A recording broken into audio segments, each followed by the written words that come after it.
Welcome to the front of me Samsung Galaxy S22, and I'll show you how to change screenshot format on this device.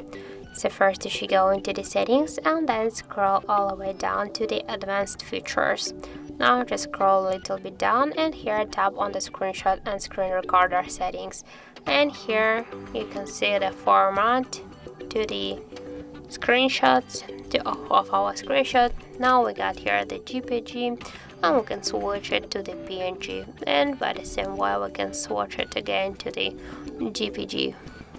So that's it. That's how to change the screenshot format on our Samsung Galaxy S22. Thank you for watching, and if you found this video helpful, don't forget to leave a like, comment and to subscribe our channel.